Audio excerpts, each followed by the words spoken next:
Isha reception party থেকে বেরিয়ে এখন আমরা ওয়েট করছি বাসের জন্য, কারণ এখন আমরা যাব ভাইজি রিসেপশন পার্টিতে। কোনে যাত্রী হাই কর। তোমার বউটা কই গো? বউটা কই গো? আমি বিয়ে করি না কেন? কটা বিয়ে করবে? বলো কটা বিয়ে করবে? আমি বিয়ে করি না, দেখাশোনা হচ্ছে। এখনো দেখাশোনা হচ্ছে। দাদা কাকা সবার সাথে মজা করতে করতে আমরা ফাইনালি চলে এসেছি, মানে আমার ভাইজির শ্বশুর বাড়িতে। তো এখানে আমরা প্রচুর মজা করেছি। হচ্ছে এখন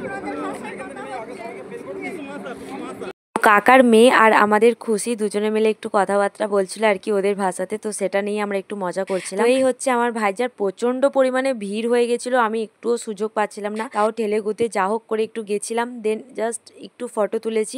সবাই নাচানাচি করছিল। আর এই হচ্ছে কি আমার সখী, আমি তো বিয়ে বাড়িতে সারাটাক্ষণ ওর সাথেই ঘুরেছি, তো আমি এখানে একটু পোজ দিচ্ছিলাম আর কি তো তারপরে আমরা বসে পড়ি খেতে। আর খেতে বসে আমার এত পরিমাণে লজ্জা লাগছিল আমি কি বলবো, মানে আমি এর আগেও বিয়েবাড়িতে গিয়ে ভিডিও করেছি, খাওয়ার ভিডিও করেছি, আমার কিচ্ছু হয়নি, কিন্তু এই বিয়েবাড়িতে গিয়ে আমার এত পরিমাণে লজ্জা লাগছিল কি বলবো। আর সবাই এমনভাবে তাকিয়েছিল, ওই কারণেই আমার একটু বেশি লজ্জা লাগছিল। তো যাই হোক, খাওয়া দাওয়াটা শেষ করেছি, এবার আমরা যাব বাড়ির দিকে, আমাদের অনেকটাই রাত হয়ে গিয়েছিল। বিয়ে বাড়ি খতম খতম।